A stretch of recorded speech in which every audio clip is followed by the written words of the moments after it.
Hello viewers, আসসালামু আলাইকুম। আজকে টিউটোরিয়ালে সবাইকে স্বাগত। আজ আমরা ত্রিভুজের ক্ষেত্রফল নির্ণয়ের অ্যালগরিদম, ফ্লোচার্ট এবং সি প্রোগ্রাম দেখব। অ্যালগরিদম, আমরা প্রথম অ্যালগরিদম দেখি, ঠিক আছে? অ্যালগরিদম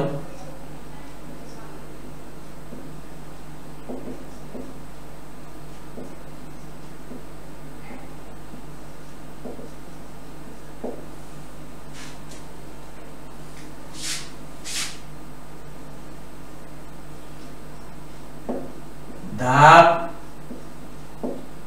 1 শুরু করি।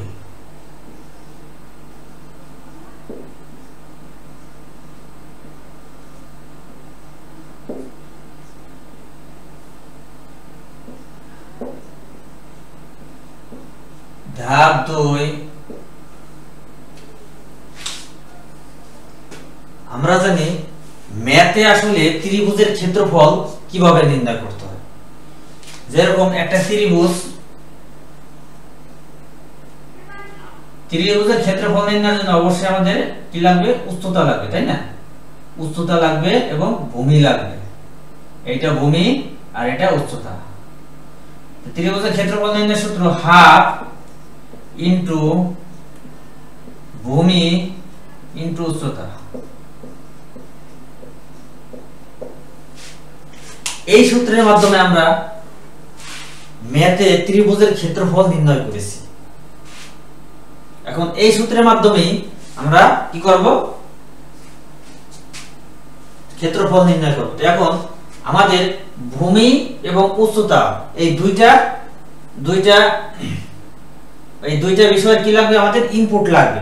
আর হাফ তো আছে, তাই না? হাফ কনস্ট্যান্ট, এটা সর্বদা একই থাকবে। আর ভূমি এবং উচ্চতা এই দুইটা বিষয়ের আমাদের ইনপুট লাগবে। তাহলে আমরা লিখতে পারি কি? ইনপুট হিসেবে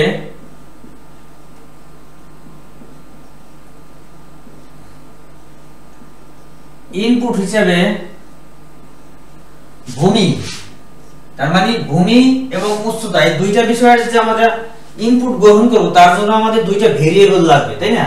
আমরা জানি যে প্রোগ্রামিং ল্যাঙ্গুয়েজে যে কোনো মান আমরা একটা পাত্রে রাখি এবং পাত্রটাই ভেরিয়েবল, ঠিক আছে? তাহলে ভূমির জন্য আমরা বেস নামে একটি ভেরিয়েবল নেই। ইনপুট হিসেবে বেস ও হাইট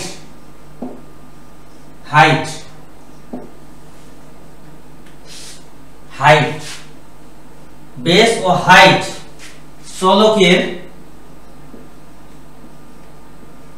চলকের মান গ্রহণ করি।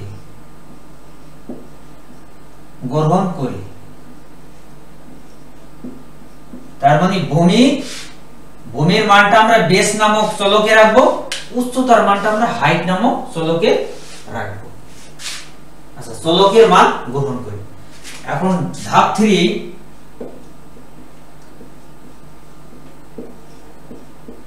ধাপ 3 তে আমাদের একটি এই সূত্রের মাধ্যমে আমাদের ক্ষেত্রফল নির্ণয় করতে হবে, তাই না? এখন প্রোগ্রামিং ল্যাঙ্গুয়েজে কিন্তু হাফ লেখা যায় না। হাফের জন্য পয়েন্ট, যেমন অন এর অর্ধেক 0.5 অর্থাৎ 0.5, ঠিক আছে?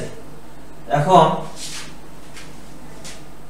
0.5 গুণের জন্য স্টার, ভূমি মানে বেস স্টার, উচ্চতা মানে হাইট, ঠিক আছে? এই যে একটা সূত্র, এই সূত্র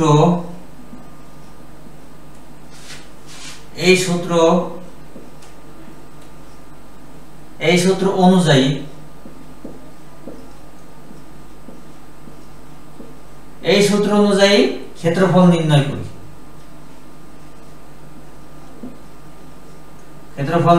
করি।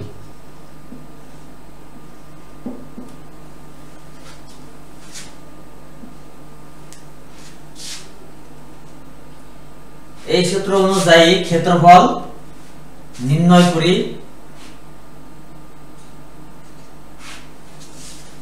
আচ্ছা, ক্ষেত্রফল নির্ণয় করে ক্ষেত্রফল এই সূত্র অনুযায়ী ক্ষেত্রফল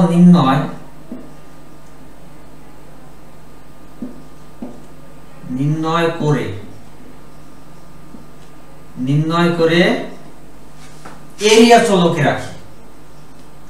এরিয়া মানে ক্ষেত্রফল, এরিয়া নামক 8টা চলক আমার রাখতে হবে। এই ক্ষেত্রফল পুরো সূত্রটা অনুসরণ করে আমি যে ক্ষেত্রফল নির্ণয় করব, এই ক্ষেত্রফলটা আমরা এরিয়া চলকে রাখবো। ঠিক আছে, এরিয়া চলকে রাখি,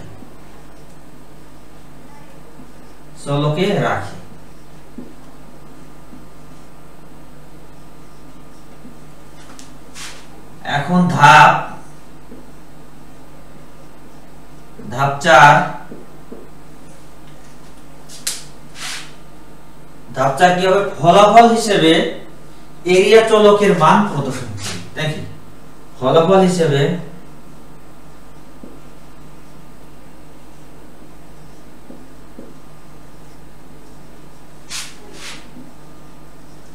এরিয়া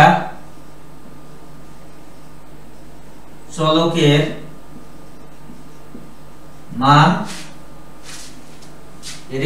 মান প্রদর্শন করি।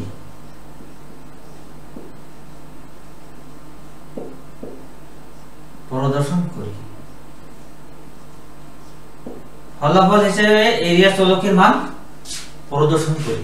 ঠিক আছে,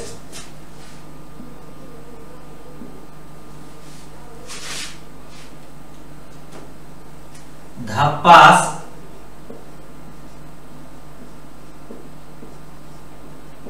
ধাপ 5 শেষ করি।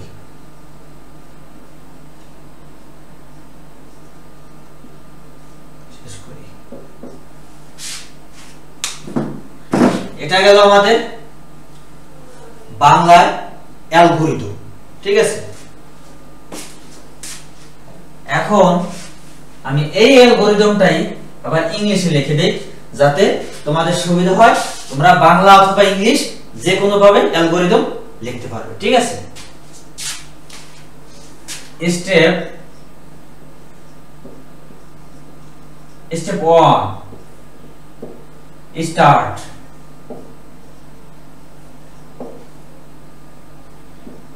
স্টেপ 2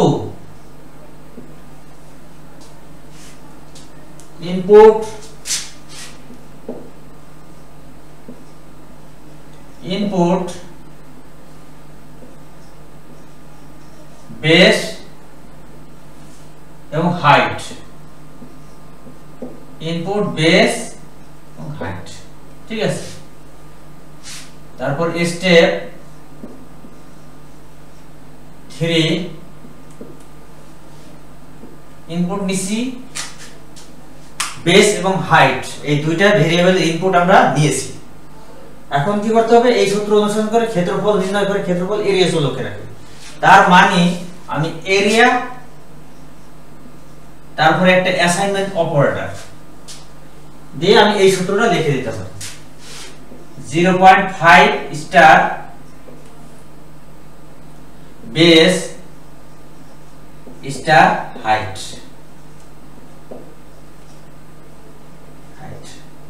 ঠিক আছে,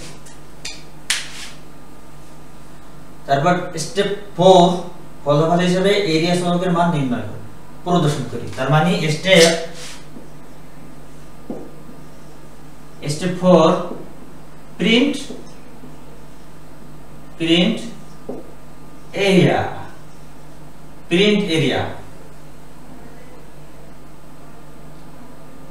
হ্যাঁ, প্রিন্ট এরিয়া। Step 5 int.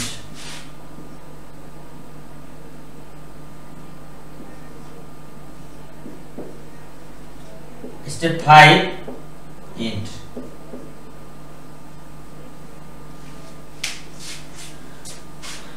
এটা গেল ইংরেজি অ্যালগরিদম এবং এটা বাংলা অ্যালগরিদম। আমি বাংলা এবং ইংরেজি দুটি মানে দুই ভাবে অ্যালগরিদমটা লিখে দিলাম, তোমরা দুই ভাবে যেভাবে তোমাদের সহজ মনে হয় ওইভাবেই তোমরা এটাকে প্র্যাকটিস করবে, ঠিক আছে? এবং বিষয়টা যথেষ্ট ইজি। বিষয়গুলো আশা রাখি তোমরা বুঝতে পেরেছো, ঠিক আছে? তোমরা যে কোনো একভাবে লিখতে পারো। তো ভিউয়ার্স, আশা রাখি টিউটোরিয়ালটি তোমাদের ভালো লেগেছে। যদি টিউটোরিয়ালটি তোমাদের ভালো লাগে তাহলে তোমরা চ্যানেলটি সাবস্ক্রাইব করো এবং বেল বাটনে ক্লিক করে রাখো, যাতে পরবর্তী কোনো ভিডিও আপলোড হলে নোটিফিকেশন পেয়ে যাও। এবং ভিডিওটি বেশি বেশি শেয়ার করো যাতে সবার মাঝে ছড়িয়ে যায়। ধন্যবাদ সবাইকে।